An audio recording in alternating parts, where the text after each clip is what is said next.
அனைவருக்கும் வணக்கம்.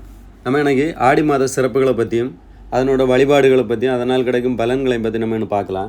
இதுவரை நம்ம சேனலை முதல்ல நீங்கள் பார்க்குறீங்கன்னா சேனலை சப்ஸ்கிரைப் பண்ணி பக்கத்தில் இருக்க பெல் பட்டனையும் ப்ரெஸ் பண்ணி ஆல்னு கொடுத்து வச்சுருங்க.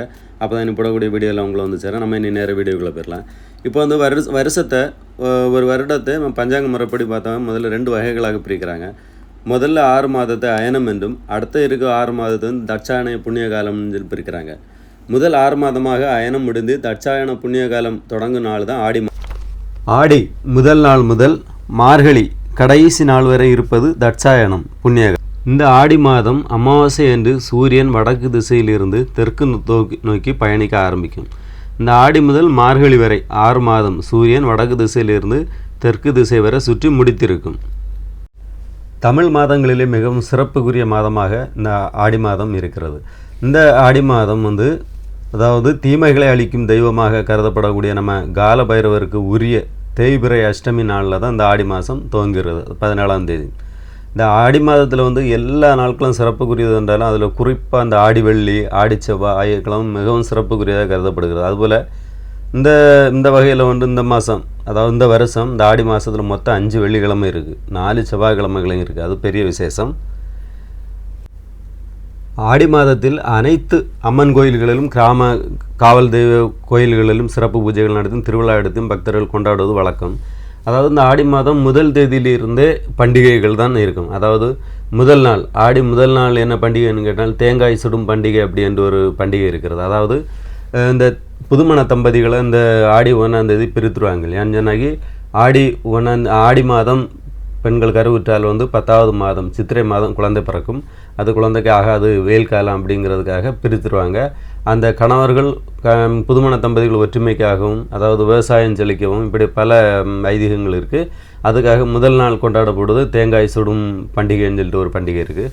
இந்த தேங்காய் சுடும் பண்டிகை எப்படி பண்ணுவாங்கன்னு சொல்லியாச்சுன்னா ஒரு முத்திய தேங்காய் எடுத்து விடுவாங்க. எடுத்து அதை என்ன பண்ணுவாங்கன்னா நல்லா சுத்தம் செய்து அதை மஞ்சள் தடவி என்ன பண்ணுவாங்க, 3 கண் இருக்குல்ல அந்த கண்ணில் துளையிட்டு அந்த தண்ணீர் எல்லாம் வெளியே ஒரு கப்பலை வெளியே எடுத்து வச்சு விடுவாங்க. வச்சுக்கிட்டு என்ன பண்ணுவாங்கன்னு சொல்லிச்சுன்னா அதில் வந்து வெல்லம் சர்க்கரை அதுபோல் பச்சரிசி அதை பொட்டுக்கடலை எள்ளு வறுத்த பாசிப்பருப்பு போன்றவரை அரைச்சி என்ன பண்ணுவாங்கன்னா அந்த தண்ணியும் கூட சேர்த்து அதில் போட்டு அந்த தேங்காயை ஃபில் பண்ணிடுவாங்க. ஃபில் பண்ணிவிட்டு அதுக்கப்புறம் என்ன பண்ணுவாங்கன்னு சொல்லி அதை வந்து அடைக்கிறதுக்காக அலிஞ்சி குச்சின்னு சொல்லிட்டு ஒரு குச்சி உண்டு. அந்த குச்சி ஒரு நீண்ட குச்சி எடுத்துடுவாங்க.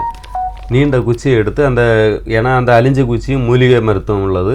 அதனால் அந்த அலிஞ்சி குச்சியை எடுத்து அந்த தேங்காயில் அடித்து இன்னும் நீட்டமாக வச்சுடுவாங்க. நீட்டமாக வச்சு என்ன பண்ணுவாங்க தெரியலாச்சுன்னா இப்போ வந்து கோயிலில் கொண்டாடுதான் தான் அல்லாமல் வீட்டு என்ன பண்ணுவாங்க, வீட்டுகளில் ஒரு 10 வீடு 15 வீடு சேர்ந்து வீட்டுக்கு வெளியே வந்து ஒரு பொதுவான இடத்துல வந்து என்ன பண்ணுவாங்கன்னா எல்லோரும் தீயை வளர்த்து அதில் வந்து நீண்ட அலிஞ்சி குச்சியில் வச்சுருக்க அந்த தேங்காயை வச்சு என்ன பண்ணுவாங்கன்னா சுடுவாங்க. சுட்டு அதை நல்ல தீயில் வச்சு நல்லா சுடும்போது என்ன பண்ணுன்னா அந்த தீயில் அந்த சிரட்டை வந்து என்ன பண்ணுன்னா இந்த உள்ளே இருக்கிறதெல்லாம் வந்து வெடிக்கும். அந்த தேங்காய் வெடித்த உடனே அந்த இதை எடுத்து அப்படியே எடுத்து எடுக்கும்போது நல்ல நறுமணமாக இருக்கும். நறுமணமாக அது நல்ல சுவையாகவும் கூட இருக்கும். அதை எடுத்து என்ன பண்ணுவாங்கன்னா விநாயகருக்கு வழிபடுவாங்க. விநாயகருக்கு வைத்து வழிபட்டு அதை எடுத்து என்ன பண்ணுவாங்க இந்த புதுமண தம்பதிகளெல்லாம் இதை சாப்பிடுவாங்க. அப்படியே ஒரு ஐதீகம். ஏன்னா இதுக்கும் இந்த தேங்காய் சுடும் பண்டிகைக்கும் மகாபாரதத்துக்கும் கூட ஒரு ஒற்றுமை இருக்குது. அதாவது தர்மம் ஜெயிக்கணும், அதர்மம் தோற்று தர்மம் ஜெயிக்கணுங்கிறதுக்காக. ஏன்னா அந்த மகாபாரதம் வந்து ஆடி 1ஆம் தேதி தான் அந்த போர் தொடங்கி 18 நாள் நடந்து ஆடி 18ஆம் தேதி தான் முடிந்தது அந்த மகாபாரத போர். அதில் வந்து என்ன பண்ணால் முதல்ல விநாயகருக்காக வழிபடுறதுக்காக இந்த தேங்காயை சுட்டு விநாயகருக்கு வழிபட்டு அப்போ தான் அந்த போரில் வெற்றி பெறுவதற்காக அதுபோல் விநாயகருக்கு வழிபடுவதற்காக இருந்தாலும் சரி தான் காவல் தெய்வங்களுக்கு வழிபடுவதற்காக இஷ்ட தெய்வங்கள் எல்லாத்துக்கும் இந்த தேங்காய் சுட்டு வழிபடுவாங்க. அதாவது படையல் படைத்து வழிபடுவார்கள். இந்த இது காலங்காலமாக அந்த பண்டிகை நடைபெற்று வந்து கொண்டிருந்தது. இது மறி இப்போ பார்த்திங்கன்னாக்கி தமிழ்நாட்டில் குறிப்பிட்ட ஒரு கரூர், சேலம், மேட்டூர், ஈரோடு, நாமக்கல், குமாரபாளையம், பரமத்தி வேலூர், திருச்செங்கோடு, ராசிபுரம், சேத்தமங்கலம் இப்போ பல மாவட்டங்களில் இப்பவும் இந்த விழா வந்து கொண்டாடப்பட்டு தான் வருகிறது. அதுபோல் இந்த ஆடி மாதம் முதல் தேதியிலிருந்தே கொண்டாட்டம் தான், பண்டிகைகள் கொண்டாட்டம் தான். இந்த ஆடி மாதத்தில் இருக்க பழமொழிகளை கேட்டிருக்கலாம் நீங்கள். ஆடிப்பட்டம் தேடி விதை, ஆடியில் காற்றடித்தால் ஐப்பசியில் மழை வரும், ஆடி காற்றில் அம்மியும் பறக்கும், ஆடி செவ்வாய் தேடி குழி, அரைத்த மஞ்சள் பூசிக்குழி, ஆடிக்குள் அமிர்தமாகும் பொன். இது வந்து ஆடி மாதத்தோட சிறப்பையும் விவசாயத்தையும் குறிக்கும் பழமொழிகளாகும். இப்போ வந்து ஆடிப்பட்டம் தேடி விதை அப்படின்னு சொல்கிறது வந்து ஆடி மாதத்தில் விதை விதைத்தால் நல்ல விளைச்சல் கிடைக்கும் என்ற நம்பிக்கைக்குரிய குறிக்கக்கூடிய பழமொழியாகும் இது. அதேபோல் ஆடியில் வந்து காற்றடித்தால் ஐப்பசியில் மழை வரும். ஏன்னா அந்த ஆடி மாதம் வந்து காற்று பலமாக வீசினா ஐப்பசி மாதத்தில் மழை பெய்யும் அப்படிங்கிற ஒரு நம்பிக்கையை குறிக்கிற ஒரு ஆடி காற்றெடுத்தால் அம்மையும் பறக்கும் அப்படின்னு சொல்லுவாங்க. ஆனால் அது அப்படி கிடையாது. ஆடி மாதத்தில் அம்மையும் பறக்கும், அதாவது அதில் உள்ள உண்மையான பொருள். அதாவது அம்மை நோய்கள் வந்து எப்போவுமே நல்ல சூடு நேரங்களில் தான் ஏற்படும். இது வந்து ஆடி மாதத்தில் அதிகப்படியான அந்த நம்ம குளிர்காற்று வீசுறதுனால இந்த அம்மை நோய் வந்து பறந்து போயிடும். இதைத்தான் ஆடிக்காற்றில் அம்மையும் பறக்கும் அப்படின்னு சொல்லிட்டு சொன்னது. இப்போ வந்து இது பழமொழி வந்து நாளடைவில் மறி என்ன ஆச்சுன்னு சொன்னாக்க ஆடிக்காற்றில் அம்மியும் பறக்கும் அப்படின்னு சொல்லிட்டு ஆகிட்டு. ஏன்னு சொன்னாக்க அவ்வளோ வேகமாக அந்த காற்றடிக்கும். அதனால் அந்த காற்றடிக்கிறதை வச்சு தான் அந்த இதை பழமொழியை சொல்லியிருக்குது. அதேபோல் ஆடிக்கூழ் அமிர்தமாகும். இந்த ஆடி மாதத்தில் கொடுக்க கூழ் வந்து உடலுக்கு குளிர்ச்சியும் ஆரோக்கியத்தையும் கொடுக்கறதுனால இது தேவலோக அமிர்தத்துக்கு ஒப்பாக அந்த ஆடி மாத கூழ் கூறப்படுகிறது. ஆடி மாதத்தில் நோய் எதுவும் தாக்காமல் பாதுகாக்கும் ஆடிக்கூழ் என்ன சொல்லக்கூடிய அந்த மருந்து கஞ்சி, கேழ்வரகு கூழ் போன்ற அனைத்தும் இந்த அமிர்தத்தின் சுவை மட்டுமல்ல அதற்கு ஒப்பாய் நமது உடல் நலன் பேணும் அளவுக்கு சிறந்த உணவாகும். அதனாலேயே ஆடிக்கூழ் அமிர்தமாகும்னு சொல்லிட்டு நம்ம முன்னோர்கள் எல்லாம் சொல்லி வச்சுருக்காங்க. இப்படி இந்த ஆடி மாதம் சிறப்பை நம்ம சொல்லிக்கிட்டே போகலாம். அதுபோல் இந்த ஆடி மாதத்தில் நம்ம என்னெல்லாம் செய்யலாம்னு சொல்லிட்டு பார்க்கலாம். அதாவது இந்த ஆடி மாதத்தில் வந்து புனித நதிகள் நீராடுவது, கடலில் நீராட மிகவும் விசேஷம்.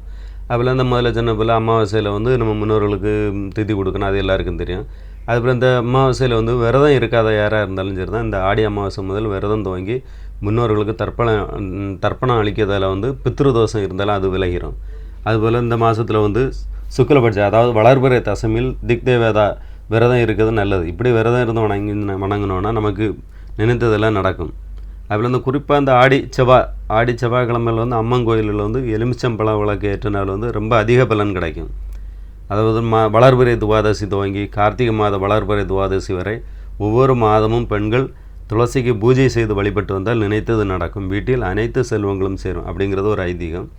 அதுபோல் இந்த செவ்வாய் மட்டும் இல்லை, வெள்ளிக்கிழமைகளும் இந்த காமாட்சி வேண்டிய விரதம் இருந்து வழிபட்டால் திருமண தடைங்கிறது மாறிடும். மீனாட்சி அம்மனை வழிபட்டாலும் குடும்பத்தில் அமைதி நிலவும். ஏன்னா இந்த ஆடி மாதம் வந்து ஃபுல்லாக அம்மனுக்குரிய மாதமாக தான் நம்ம தமிழ் மாதங்களை குறிப்பிட்டிருக்குது. மாரியம்மனை வழிபட்டால் கண் திருஷ்டிகள் விளங்கும். அதுபோல் இந்த மாதம் ஏகாதசியில் அன்னதானம் செய்தால் சகல சௌபாகியங்களும் கிடைக்கும். ஏகாதசி மற்றும் துவாதசி நாட்களையும் அரச மரத்தை வலம் வந்து வழிபட்டால் வாழ்வில் மகிழ்ச்சி உண்டாகும். அதில் ஆடி வெள்ளிக்கிழமை சொல்ல வேண்டியதே இல்லை, அவ்வளோ விசேஷமான நாட்கள். அதேபோல் இந்த வெள்ளிக்கிழமைகள் எல்லாம் வந்து மகாலட்சுமியை வழிபட்டு வந்தால் வீட்டில் லட்சுமி கடாட்சம் நிறைந்திருக்கும். இந்த மாதத்தில் அம்மனுக்கு கூழ், பால், பாயாசம், சர்க்கரை பொங்கல் வச்சு வணங்கி வீட்டில் அழைத்து வழிபடுவது சிறப்பு. அதில் இந்த மாதத்தில் பெண் குழந்தைகள் வந்து சுமங்கலி பெண்களை வீட்டிற்கு அழைத்து மங்களப் பொருட்கள் தாம்பலம் கொடுப்பது சிறப்பு.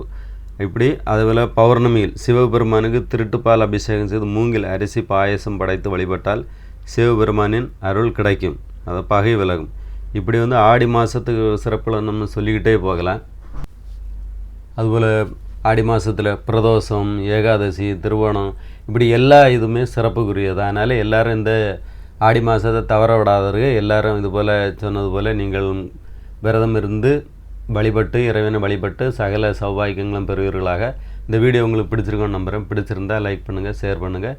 இனி இதுபோல் மீண்டும் நல்ல ஒரு வீடியோவில் மீண்டும் சந்திக்கலாம். அதுவரை உங்கள் அனைவருக்கும் நன்றி, வணக்கம்.